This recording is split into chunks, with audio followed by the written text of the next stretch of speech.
Pagi itu, langkah kami dimulai dengan satu niat yang sama, meninggalkan rutinitas, menyambut pengalaman.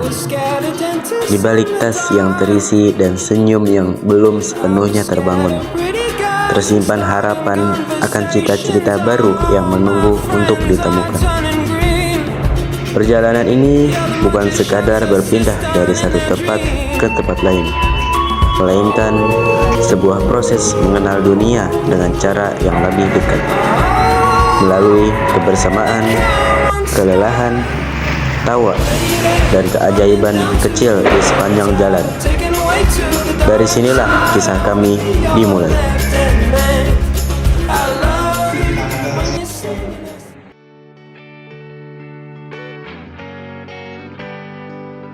Assalamualaikum warahmatullahi wabarakatuh. Perkenalkan, nama saya Muhammad Furqon. Kebetulan saya ini adalah turunan kedua, karena orang-orang tua kita sudah pada nggak ada ya, meninggal, dan saya adalah generasi pelanjut. Yaitu kebetulan di sini adalah biasa aktivitas kami ini adalah bertani. Nah, jadi saya di sini adalah kalau dibilang itu ketua paguyuban kelompok tani Kampung Bayam Madani gitu.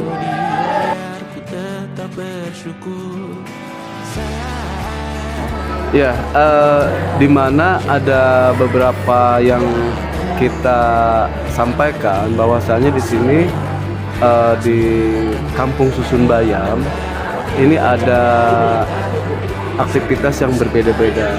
Nah, kami ini dari kelompok tani sebanyak 35 kakak. Nah, terus dari luar kelompok tani itu, ini kan ada di posisinya di unit rusun blok A, blok A1. Nah, terus ada juga yang dari blok B dan blok C itu mayoritas mereka pedagang, buruh, ya kan? Nah, itu kebanyakan, dan pemulung.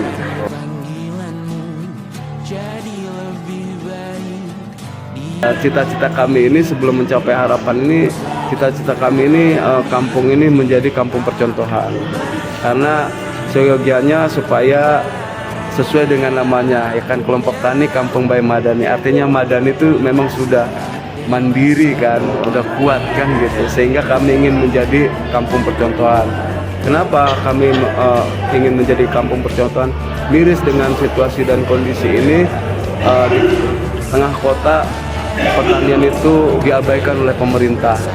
Lalu kami ingin bagaimanapun di dunia yang fana ini, setelah kami meninggalkan dunia ini, ilmu pertanian kami ini yang kami miliki ini bisa dapat diwariskan kepada orang lain. Itu cita-cita kami. Lalu apa harapannya, apa cita-citanya? Harapannya pemerintah terhadap rakyatnya haruslah memberikan rasa nyaman dan aman. Jadi kami harapannya itu, sehingga nanti kami dapat mewariskan beban pundak kami ini terhadap anak dan cucu kami. Itu.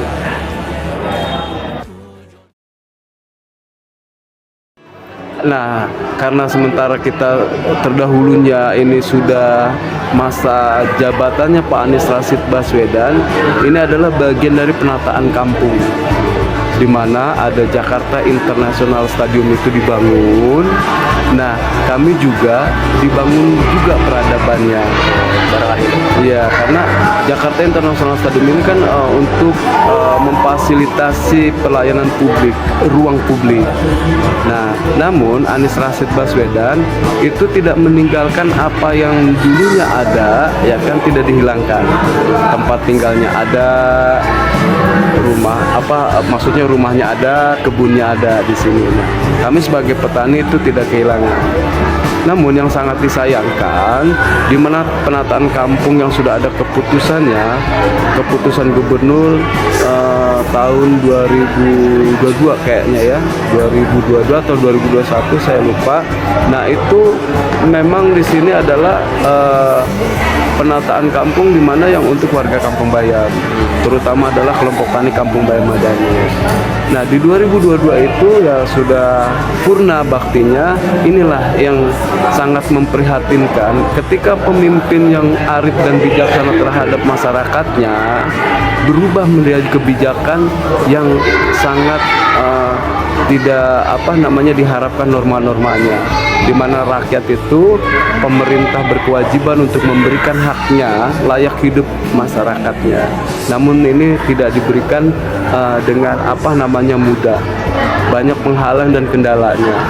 Kita nggak tahu dalam apakah ini konteksnya ini adalah zona politik atau tidak. Yang penting kami adalah melihat daripada pemimpin Anies Rashid Baswedan itu membangun peradabannya sangat luar biasa dan memperhatikan. Ini bukan hanya kampung Bayam aja, kampung-kampung lain yang ada. Nah, setelah Pak Anies Rashid Baswedan lepas dari gubernur, hilang Anies semua. Baswedan menemui warga Kampung Bayam yang mendatanginya dan menangis mengadukan nasib mereka yang terkapung-kapung karena PT Jakpro belum membolehkan mereka menempati rumah susun. Ada juga tampak berkaca-kaca saat melihat warga Kampung Bayam.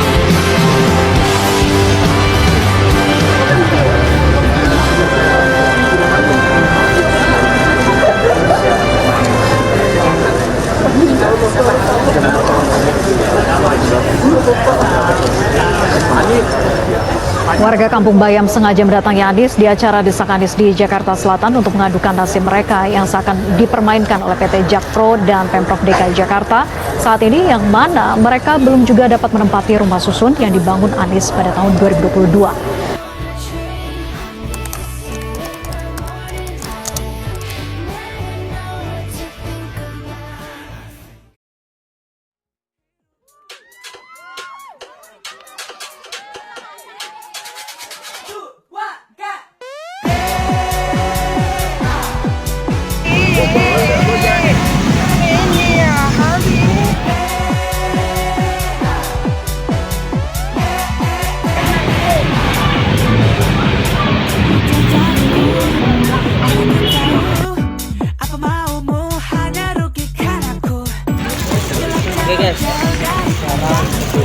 Mau beli bang? Oh, yes, I find the seller, bro. Dan ditiru, jauhi